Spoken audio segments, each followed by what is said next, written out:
So in previous class, we discussed about class B, power efficiency calculation and power dissipation, and class AB output stage. Okay, so almost we are ending with model number 3 here. So last topic is class C tuned amplifier. Okay, in model number 3, class C tuned amplifier. So take now class C amplification in power analysis.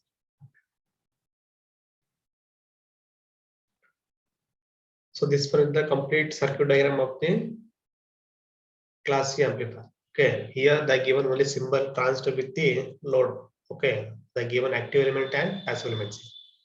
See here, output of the active element weight is not here, passive elements. So what are the passive elements here? We can take resistor, inductor, okay, then capacitor.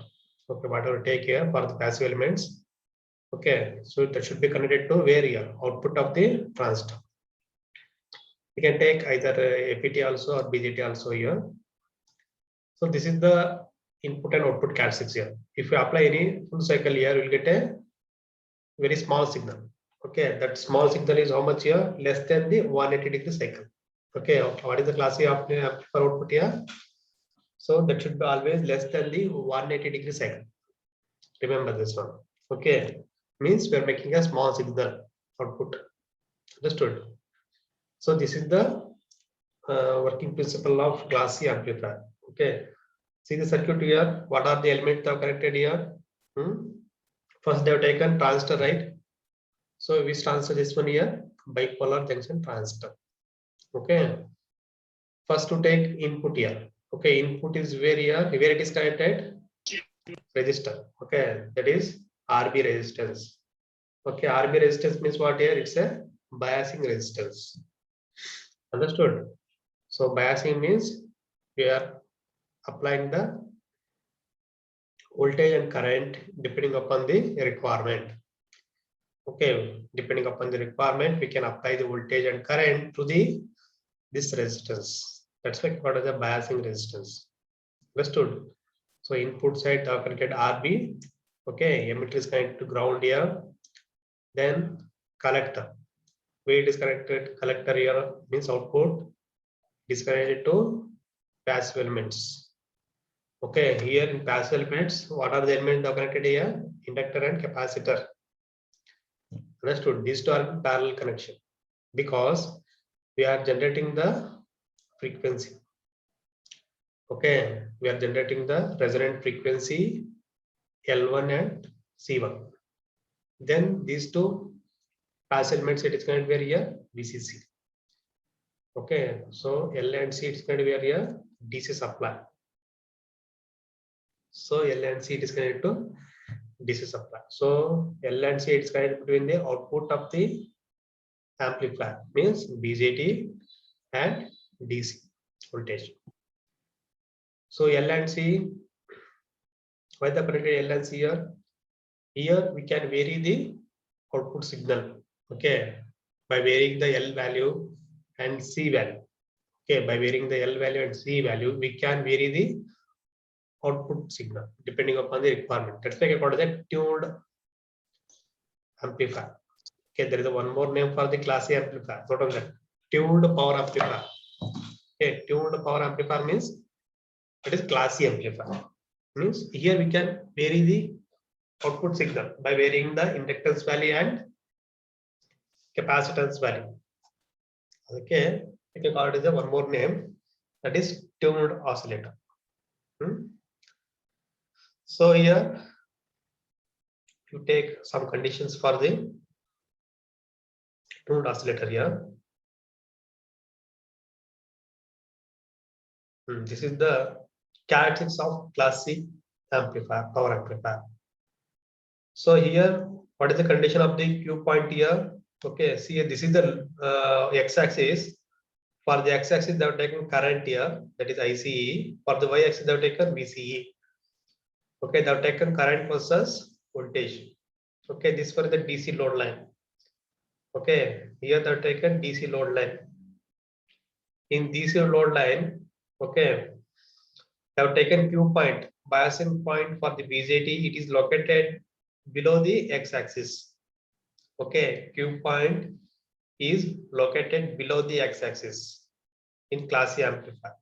Why? Because for the base side, they have connected biasing resistance.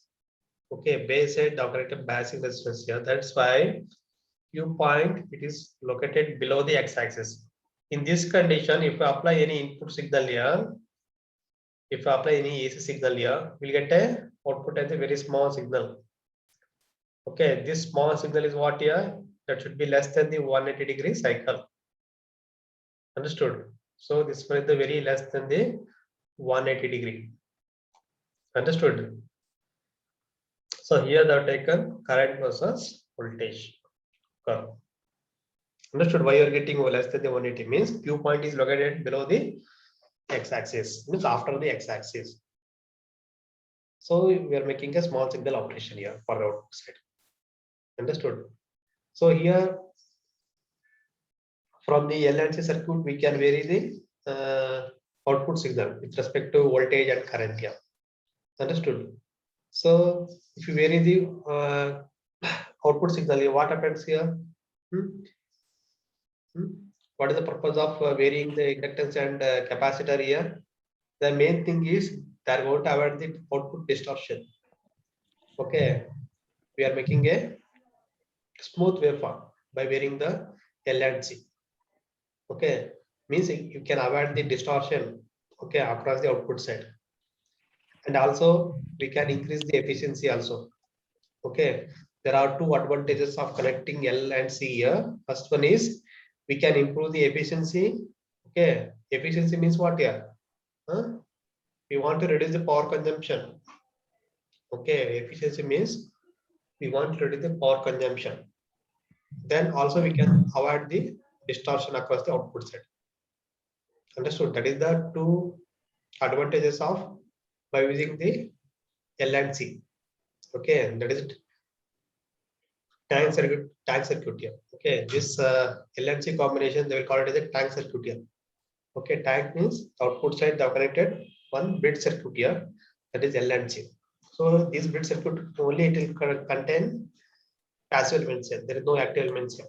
Okay, you can't connect any active elements in the tank circuit. Only you have to use L and C. Understood? So first advantage is what here? We can avoid the distortion for the output signal, and also we can increase the efficiency compared to class A, class B, okay, class AB. Next, we move on to the advantages here. What are the advantages of class C amplifier? So this amplifier we can use it for the RF oscillator, means radio frequency oscillator. Oscillator means what here? We are generating the signals in terms of radio frequency without input. Next, second one is what here? RF amplifier. Okay, this class C amplifier, it will generate the, means it will amplify the RF signals. Okay, radio frequency. Then FM transmitters. Okay, FM stand for what here? FM stand for what here? Megan S. Yes, sir. FM stand for what? What is the full form of FM? Mega MK.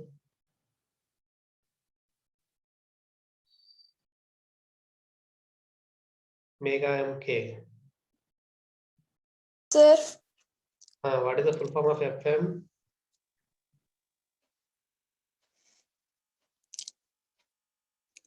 Don't know.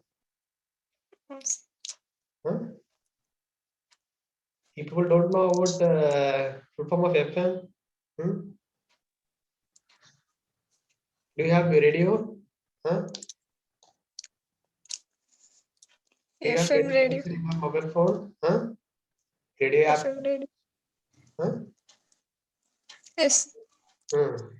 In that there is a FM and AM, right? Yes, sir. FM. It's the audio signal, right? FM and AM. Yes, Is yes it? sir. What is the stand for FM now? You get a FM signal, AM signal.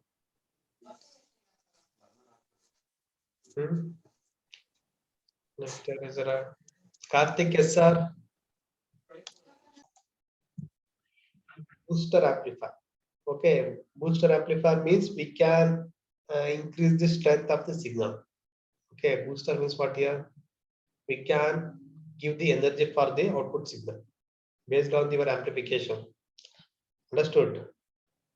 So that is called a booster amplifier. So for that to take additional biasing here. Okay, in order to make the booster amplifier, we have to go for the additional biasing method here. Next, high frequency repeaters. Okay, then tuned amplifier. Okay, here we can use it for the high frequency circuits, and also we can use it for the tuned amplifier. Understood? Then advantages of Class C amplifier. So what are the advantages here? Higher efficiency we get here, best result in RF applications. Okay, then physical size is suitable for the given power. Okay, small is the size of the Class C amplifier is very small here. Okay, the size of the Class A amplifier is very small compared to Class A, Class B, okay, Class A, because in Class A we are using 2 transistor, Class A we also we are using 2 transistor, okay, Class B also we are using 2 transistor, but in Class C we are using only 1 transistor. That's why the size of the Class C is very small here. Understood? Next, what are the disadvantages here? Class A amplifier. Here we are getting almost poor linearity. Okay, means we're getting a non-linearity output. Okay, that you have to avoid. Okay, then not suitable for the audio applications. Okay, and video applications also. Then lot of noise and RF interference. Okay, interference is more in the Class A amplifier. Then because there is very small signal, right? When there is a small signal means interference is more. Remember this one. When there is a large signal means interference is very less. When there is a less signal means interference is more. You have to remember this one. To obtain the ideal inductor, okay, coupling transformer is very difficult and not good for the dynamic range. Okay, dynamic means what here? Changing from on condition to off condition to on condition. Okay, so not good for the dynamic range. So these are the drawback here that you have to avoid for the designing in Class C amplifier. Okay, so this completely your complete model number 3. Okay, so what are the content in model number 3 here? First we started with the you take here feedback amplifier, right? In model number 3, first part is feedback amplifier. Okay, so in that what are the topics here? General feedback structures, properties of negative feedback, the 4 basic feedback topologies. Okay, series shunt, series shunt, shunt series amplifier. Okay, in exam they will ask definitely properties of negative feedback. Remember this one. You have to give the mathematical proof for the properties. Okay, after that we'll get a derivation from these topologies. Okay, what are the topologies here? Series shunt, series shunt, shunt series. So out of 4, 1 is sure for the examination. You have to write the block diagram. Okay, after that you have to write the equivalent circuit, then you have to write the simplified equivalent circuit here, then you have to find out the total input resistance with feedback, total output resistance with feedback. Understood? So that is very important topics here. Then in second part, power amplifier. Okay, see here in feedback you have to discuss everything. Okay, open loop gain, okay, what is over closed loop gain, then properties, the properties with mathematical equations. We'll put it the note. So practice this one here. So this one is very simple here. Okay, model number 3 is very simple compared to 1 and 2. Understood? So 1 and 2 is very difficult here, not to understand. Okay, so model number 3 is very scoring here. You can score the maximum marks in model number 3. We get a easy questions here. Understood? So problems you'll get from the Class A amplifier, then Class B amplifier. Remember this one. Okay, only there are 2-3 problems are there here. You have to practice that one. Same question they will ask for the examination also. Okay, problems are very important here. Okay, then derivations. Okay, what are the derivations here? In class A, first you take circuit diagram. Okay, so after writing circuit diagram, you have to give the explanation. Understood? So this is the class A. Okay, you have to analyze. Okay, why they have connected NPN transistor for the both sides? In class A, they are using only NPN transistor. In class B, they are using NPN and PNP transistor. Okay, see the diagram here. So after writing diagram, you have to apply the KVL for the each transistor. From that, you have to find out the output voltage.